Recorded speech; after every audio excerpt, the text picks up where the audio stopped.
Hindi ikaw may dahilan ka para magsinungaling kasi tumawag ka sa amo tapos for all we know, baka bayad ka sa amo, baka sinuhulang ka. Chairman, kung nasa matinong pag-iisip ka, kung tama ka, patas ka, the first thing you should have done is pa-check siya sa doktor, tawagan mo si HR, tawagan. Pinasikaso ko po, sir. Ang una ko nga pong hakbang, pinalilinisan ko po dahil Nangyari yung pagpunta mo sa barangay hall? Noong pong nakatakas po ako ng 2021. Pwede siya pumunta sa kanto kung saan-saan pang pwedeng tambayan niya o sa paradahan ng tricycle kasi tumakas nga, di ba? Bakit hindi pumunta sa paradahan ng tricycle, paradahan ng jeep? Bakit sa barangay pumunta? Kasi tinawagan mo, ungas ka talaga. Okay? Hindi Ang ko po- isipin ng mga amo na tumakas ang kasambahay, pupunta yan sa sasakayan ng tricycle, sakayan ng habal-habal, sakayan ng jeep, o bus, doon pupunta. Doon dapat unang pinuntahan. Hindi, agad-agad pumunta sa barangay kasi may tumawag at ikaw yon. Magandang araw sa atin lahat mga kababayan po natin. Nanggigigil itong si Senator Raffy Tulfo at ilang senador na rin dahil sa ginawa ng barangay kapitan na nilapitan ni Manang LV kung saan humingi ito ng tulong dahil binubugbog, sinasaktan at binulag na nga ito ng kanyang amo. Ngunit ayon sa lumabas sa kanilang investigasyon, imbis na tulungan ng barangay captain, itong si Nanay LV ay itinawag pa umano ito sa kanyang amo. Kaya agad pumunta ang kanyang amo at kinuha itong si Nanay LV at dito na naman nagpapatuloy ang pananakit sa kanya hanggang mabulag muli ang kanyang pangalawang mata. Kaya ngayon nais ni Senator Raffy Tulfo na hindi lang basta kasuhan itong barangay kapitan, kundi ipapakulong na ito at tanggalin na rin sa kanyang pwesto. Kaya yan ang suportado rin ng ilang senador po natin, lalo na itong Senator Robin Padilla at itong si Senator Jinggoy Estrada. Paningin na ba ho siya noon o bulag na? Ano hong tulong ko na natin? rin Kasi po sa batas po ni Senator Estrada, yung kasambahay lo, nakaregister lahat yung mga kasambahay sa barangay hall. wala po Mr. Chair, pwede natin tanungin si Ma'am LV. Ma'am LV, Sasagutin mo pa yan, ha? Ma'am LV, Tulfo. sabi niyo po na pumunta kayo sa barangay at nagsumbong, tama? Opo, totoo po yun. Sino pong sinumbungan niyo? Mga kasama niya po doon. Tapos nandun po siya doon sa loob ng City Hall. Nasa loob. Siya. Sinabi niyo po na sinasaktan kayo, kaya kayo nandun sa barangay. Opo, sabi ko po, ipakicheck po yung gamit ko dahil aalis na po ako doon. Nakatakas nga po ako doon. Nga po ako pumunta sa kanya. Okay. So nakatakas kayo, sinabi niyo sa kanya nakatakas ka, daladal mo yung gamit mo at sinabi niyo rin sa kanya na sinasaktan ka ng amo mo, tama? Opo, sabi ko po, pakicheck yung gamit ko. Baka po sabihin ng amo ko Nagnakaw. na nagnakaw ulit ako. Tama. Okay. Tapos, Napakasinungaling mong tao ka, sarap mong... Alam mo, napakasinungaling mo. Gusto mo, ilay detector test ka namin, payag ka. Sige, pag lumitaw na ikaw ay nagsinungaling sa lie detector test, kukulong ka agad namin dyan sa baba. Good. Mike, pakibukas yung mic. yun naman po, sir. Alam nga ba naman magsisinungaling to si Ma'am LV? Anong reason para siya magsinungaling? Hindi ikaw may dahilan ka para magsinungaling kasi tumawag ka sa amo tapos for all we know, baka bayad ka sa amo, baka sinuhulang ka ng amo. Ay, yun po, sir. Ang There's no reason why she would be lying here. Alam mo, Chairman, kung nasa matinong pag-iisip ka, kung tama ka, patas ka, the first thing you should have done is pa-check siya sa doktor, tawagan mo si HR, tawagan mo PNP, sabihin na meron dito, mukhang kawawa na kasambahay at tumakbo sa kanyang amo, ang kanyang reklamo ay sinasaktan siya, etc. Yun dapat ginawa mo. Ang ginawa mo, sinurrender mo siya ulit sa amo, hindi napaka walang hiya mo. sir, excuse po, sir. Hindi ko po isinorender po yan. At lalong hindi po ako tumawag sa amo niya. Eh kasi ang nangyari, naibalik siya ulit sa amo niya. Kasi kung ganong sitwasyon, kung sa akin, kung ako si barangay chairman, may dumating sa aking kasambahay, kaawa-awa yung sitwasyon, madumi, sabi mo parang taong grasa, ipapacheck ko muna sa ospital, hindi ko muna payagan na sumama sa amo. At pagkatapos, tatawagan ko yung police, si HR, kung sino-sino pa mga otoridad, DSWD, para sama-sama mag-imbestiga, social worker. Ang ginawa mo, pinayagan mo makabalik ulit sa kanyang amo. Hindi naman po, sir, ganun ang nangyari talaga po, sir. Marami po akong kasamahan doon sa barangay. Kaya po, Maraming kasama sa barangay, pero you call the shots because ikaw ang pinakamataas, ikaw ang chairman, ikaw ang sinusunod ng mga kasamahan mo. ang una ko nga pong hakbang, sir, akin pong pinalilinisan, sir. Hindi po yung totoong... Pero sinabi na nga ng kasambahay yung kanyang sitwasyon na siya naglayas, na meron siyang dalang mga gamit, tinignan yung gamit, baka mamaya sabihin na nagnakaw ako. You didn't do that, right? Hindi po, wala pong nasabi si Nanay Elvis sa totoong buhay po. Sa totoong buhay, bakit siya magsinungaling? Ay, Bakit siya pumunta sa barangay? Ibig sabihin, pumunta sa barangay, naligaw lang? Basta na pumunta sa barangay dahil namamasyal? hindi nga po namin, Anong reason ba siya pumunta sa barangay? There should be a reason bakit yung isang tao pupunta sa barangay. Ikaw, alam mo naman dahilan kung bakit ang isang tao pupunta sa barangay, di ba? Bigyan mo a reason. Okay, masalita ka. Anong dahilan bakit, kunyari ikaw, ako si chairman, bakit ka pupunta sa barangay? ang ano ko nga, Hindi, pakisagot lang. Bakit ka pupunta sa barangay kung ako si chairman tapos ikaw yung kabarangay ko? alam ko po, may kailangan po, pero po hindi, Exactly. Kaya ka pupunta sa barangay dahil meron kang kailangan, meron kayo susumbong. Therefore, tama itong sinasabi ni Ma'am LB, kaya siya pumunta sa barangay dahil meron siyang kailangan at yung kailangan na yun ay tulong mo. sir, hindi naman po talaga ganun ang totoong nangyari. Yun po talaga yung nangyari. No, kasasabi mo lang sa akin pupunta ka sa barangay kung ikaw ordinary citizen at ako si chairman, pupunta ka sa barangay, galing na sa bibig mo na pupunta ka sa barangay, ang isang tao pupunta sa barangay dahil may kailangan siya. Kaya lang, hindi mo inasikaso yung pangangailangan niya, hindi mo siya pinagsilbihan. Inasikaso ko po, sir. Ang una ko nga pong hakbang, pinalilinisan ko po dahil po panahon ng pandemic. Hindi, Kaya nga, matapos mo siya palinisan, sana pinadoktor mo.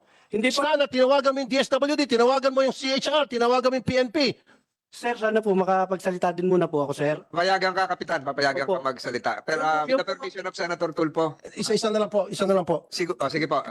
Kasi, Chairman, hindi mo ginawa yung trabaho mo. Sa magkanong kadahilanan na hindi mo ginawa yung trabaho mo ng tama. Kasi kung ginawa mo yung trabaho mo ng tama, hindi na sana lumala pa yung sitwasyon ni Ma'am LV. Kaya sa lumala dahil sa naging pabaya ka sa iyong tungkulin. Kung ako dito ngayon sa committee, sampahan ka dapat ng kaso. Sir, Dereliction of duty. ayun po naman, sir, ay inasikaso po namin. Hindi pa nga po siya nakakapagsalita. Dumating na po yung kanyang amo.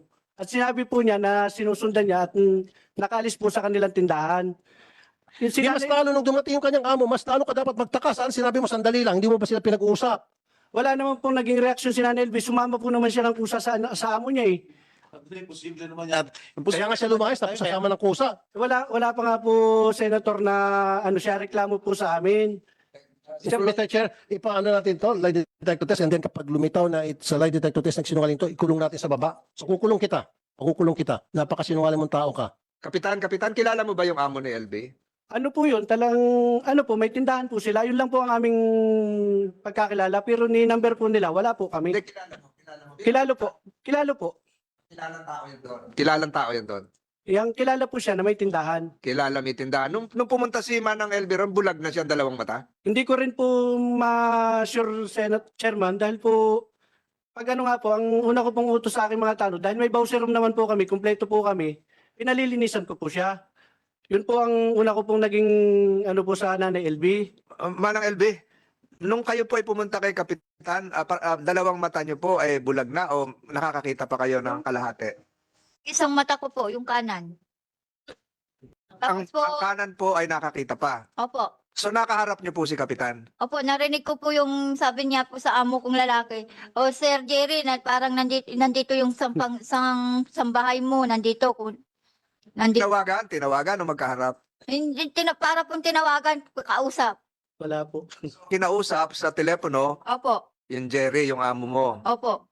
Oho. So hindi totoo yung sinasabi ni Kapitan na kasunod mo na yung amo mo. Hindi po. So Kapitan, Sandali, Mr. Chair. Aling LB, ituro mo nga rito kung sino yung kapitan na kausap nyo. Hindi po makikita po. Hindi nyo makikita? Kilala ko po yung boses.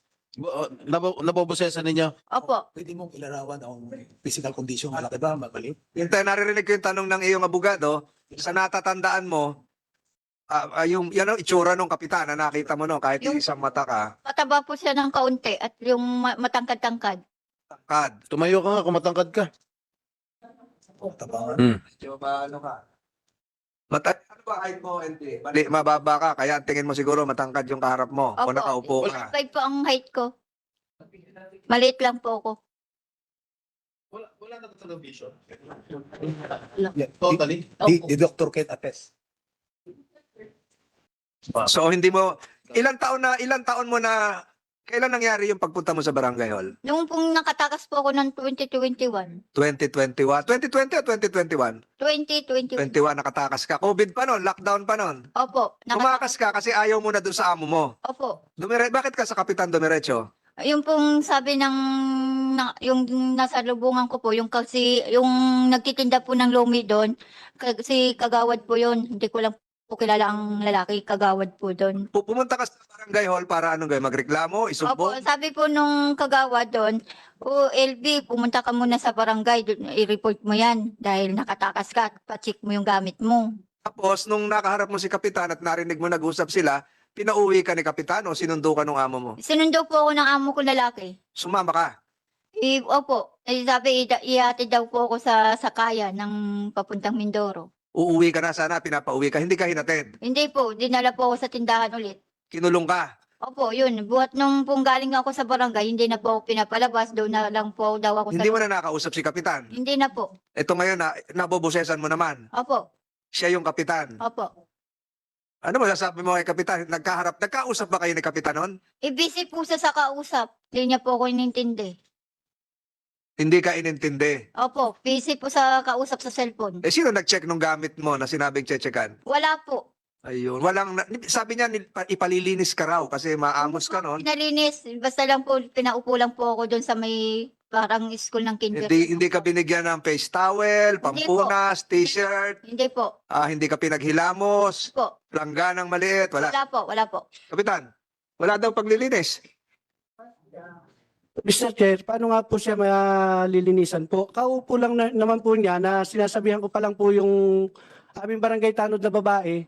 Dumating na nga po si Mr. Ruiz. Tinawagan mo raw. Hindi po, wala po akong pangyayaring tumawag po na Paano nalaman ni Mr. Ruiz na nandun si Aling LV sa barangay hall? Sinusundan na daw po yung pala ng kanyang amo at nakatakas nga daw po.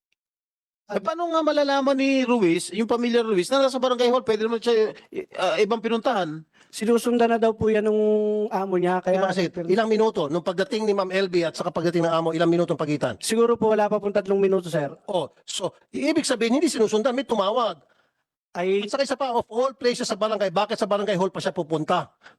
Pwede naman siya pumunta sa ibang tindahan, pwede siya pumunta sa kanto kung saan pang pwedeng tambayan niya o sa paradahan ng tricycle kasi tumakas nga, di ba? Bakit hindi pumunta sa paradahan ng tricycle, paradahan ng jeep? Bakit sa barangay pumunta? Kasi tinawagan mo, ungas ka talaga. hindi ko po yung tinawagan, Ayan, Senator. Kahit Hindi nga, di ba, logic lang to, logic lang. Ang isang kasambahay na tumakas, hindi usually pupunta sa barangay hall. Okay? Ang isipin ng mga amo na tumakas ang kasambahay, pupunta yan sa sasakayan ng tricycle, sakayan ng habal-habal, sakayan ng jeep, o bus, doon pupunta. Doon dapat unang pinuntahan. Hindi, agad-agad pumunta sa barangay kasi may tumawag at ikaw yon. hindi po ako tumawag, Mr. Senator. Dan, pagkatapos nung pagkakaharap nyo na inuuwi uli si Aling LB sa kanyang amo, nagkaroon ka ba ng pagkakataon mag-follow up? Pasyal do. Okay na, Mr. Ruiz. So, kumusta na yung nagpunta sa atin? Anong kalagayan na niya? Ako bilang kapitan dito, ako yung ama ng barangay. Gusto ko malaman ang katatayuan ng maamos na nagpunta sa atin sa barangay. Ginawa mo yon? Ang alam ko nga po kasi maganda naman po yung dating ni Jerry Ruiz, hindi naman po bastos. Maamos ka mo. Ang medyo magutin po sila na LB po talaga. Pero hindi ka na nag-follow up na ng ama ng barangay. Kumusta yung nagpunta sa amin na Manong Jerry? Nabihisa na ba yan? Ano bang kalagayan niya? Nakikita ko parang bulag na. Walang ganon. Yun po ang hindi namin napalo. Kasi nga po, ang paalam niya po sa amin talaga, naihatid na po sa pamilya. Ang sabi pa po niya, sa conception niya, ihatid. Yung sinasabi po ni Nanay LB. Ihahatid ni Jerry sa pamilya. Opo, at So hindi ka nag-follow up. Jerry, naihatid mo na ba? yun po ang hindi na po. Yun po Di talaga- barangay patrol tayo, di ba? wala po kaming barangay patrol. Lakad lang po kami at saka po sariling motor lang. So wala nang pagpa-follow up kung nakauwi o hindi. Nagtaka na lang kayo, magkakaharap kayo dito, nandun ka po pala. Yun po ang katotohanan, Mr. Chair. Talaga pong ang alam namin na kauwi niya. Kaya po, wala naman pong dumadating sa barangay na para magreklamo po na may bugbugang nangyayari po doon sa kanilang tahanan. Yun na nga, magre-reklamo Mr. siguro. Chairman. Baka rehistrado pa, nagrehistro pa to, magboboto pa sa eleksyon ng barangay ito. Mr. Na ngayong September, Oktubre, Senator Tulfo. Okay. Ulitin ko ulit. Ibang question naman to. Palagi ikaw, kunyari ikaw sa sitwasyon niya, madalas kang binubugbog ng iyong amo.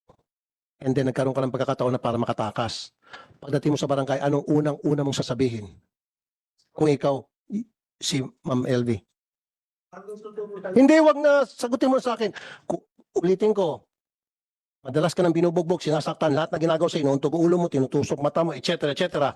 And then, nagkaroon ka ng pagkakataon na makatakas. At nung makatakas ka, pumunta ka sa barangay. Anong unang-unang lalabas sa bibig mo pagdating mo sa barangay? Siyempre po, magre-reklamo po. Exactly.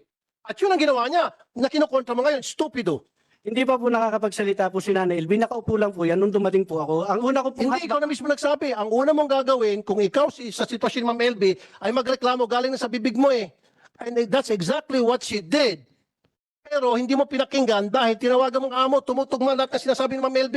Napakasinungaling. Ang sarap i-contempt ito, Hindi po. Mr. Chair. Hindi ko po tinawagan, Mr. Kasi Senator. it defies logic. Lahat na sinasabi niya, it defies logic. Ikaw na mismo nagsabi na ang unang gagawin ng isang tao na natagdad na ng pang-abuso at nagkaroon ng pagkakataon, yun na yung, kumbaga, nandun na siya, protektado na siya ng barangay at sa akala niya, okay na siya, kaya magsusumbong siya. Yun ang sinabi mo, di ba? Magreklamo. O sabi mo, umupo lang siya doon at wala siyang sinabi? And she had 3 minutes?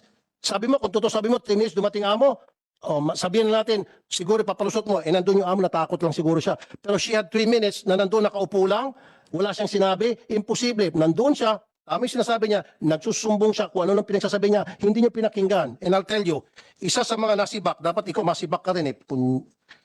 Di ba may pulis yung pinagsumbungan?